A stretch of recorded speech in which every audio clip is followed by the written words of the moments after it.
Overthinkers, my name is Courtney and welcome to the Overthinker Guide. This is Overthinking Thursday, and with Overthinking Thursday, it's supposed to be more casual, but I do have notes for this one in particular because it's about planning. So last week I kind of gave an overview of how I start planning trips for myself and how I kind of put together trips for clients that come to me as well.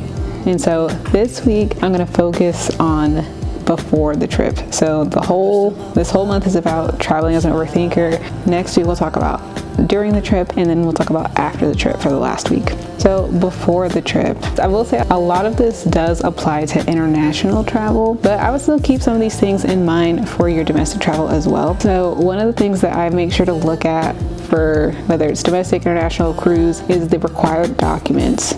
So what documents do you need, and depending on where you're going, depending on what activities you want to do there, what documents are required. So for instance, if you're going on a cruise, maybe you don't have a passport, but you still want to go on a cruise. Well, as long as it's a closed loop cruise, which means it's leaving out of the US and coming back into the US at the same port, then you don't have to have a passport.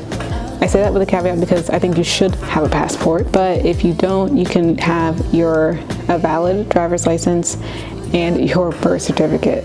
Definitely make sure you have the proper documents. And again, I would say, it's my opinion that it's best to have a passport for the worst case scenario situations.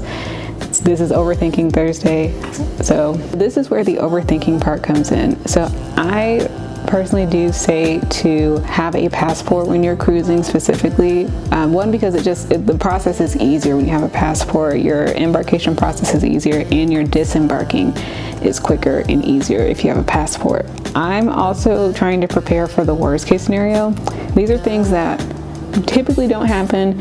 You don't want them to happen, but it has happened and it can happen. Aside from passports and ID, there could be forms that you have to fill out when you're traveling somewhere.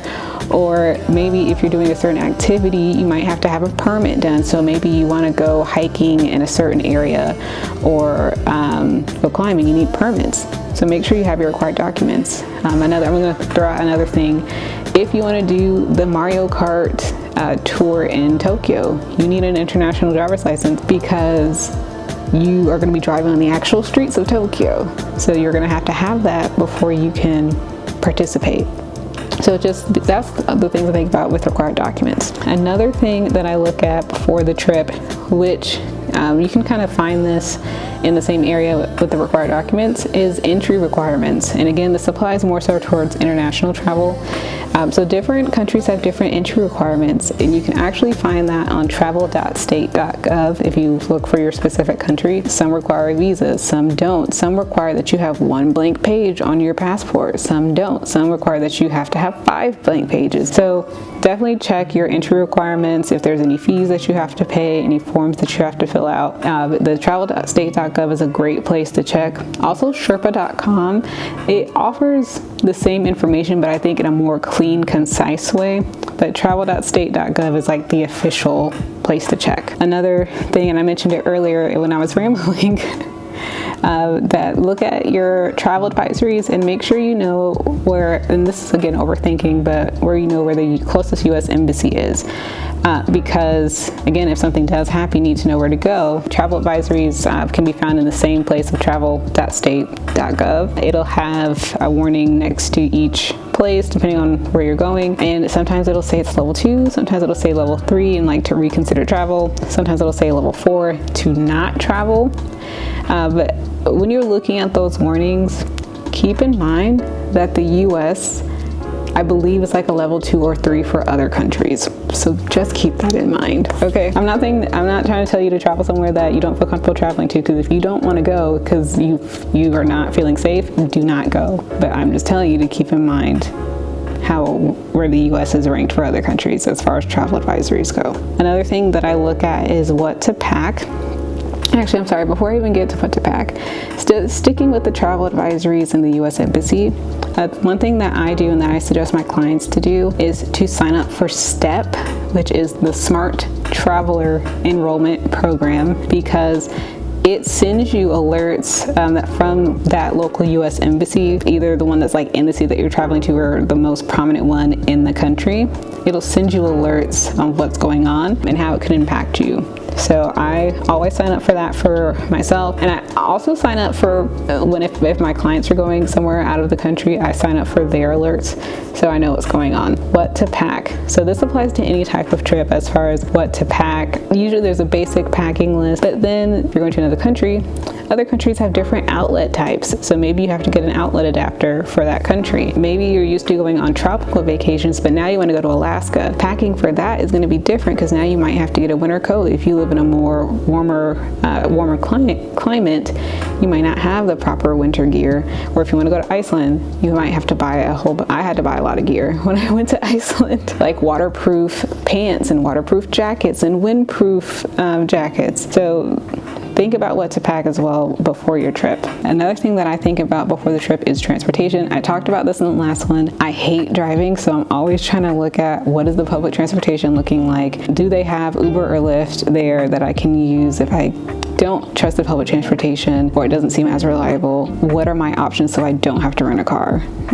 So I'm looking at transportation, but even with that, also look at, of course, flights.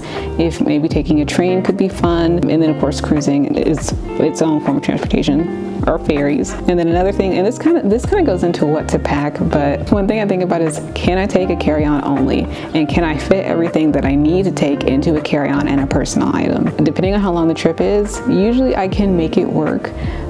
Or I would have to get like the medium-sized bag, which annoys me. I wish they would make the carry-on sizes. I know why the sizes for safety, but I wish that the medium sizes were just small enough to be carry-on.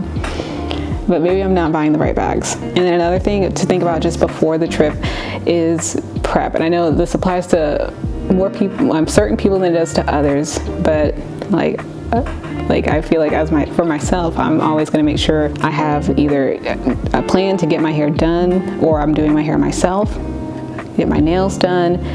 I particularly like getting my eyebrows done, and if it's like a really special occasion, I'll get my eyelashes done. So think about the prep before the trip that you want to do. Do you want to get a haircut? Do you want to get your nails polished? Things like that. That is kind of what I'm thinking about before, and I'm just going to do a quick recap before the trip. Required documents, entry requirements. Oh, I'm sorry. Speaking of entry requirements, forgot to mention, do you need a vaccine? And what can't you bring back? That's another thing to think about, especially if you're traveling internationally. What are you not allowed to bring back? It's good to know that beforehand so you don't get your hopes up, or you can find a way to get it to you. Now, I'll just say off the bat, like any type of like fresh produce or any type of like meat cuts, you will not be able to bring that back with you. That's just for agricultural reasons. But definitely still look at those requirements. That also should be on travel.state.gov. Recap: required documents, entry requirements, and what can I not bring, what can I pack, do I need a vaccine, travel advisories and signing up for the STEP program, what to pack, transportation, can I fit everything in a carry-on, that's more for me, and pre-trip prep. So that is all my topics for before the trip that I had written down. Is there anything that you like to do before the trip? Let me know in the comments.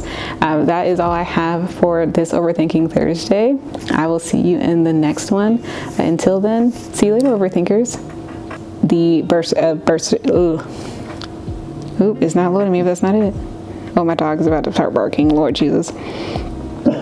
Okay, please, I don't have time for you to bark. I don't have time for you to bark. Shh. Hush. I know you're protecting us, but please, I don't have time.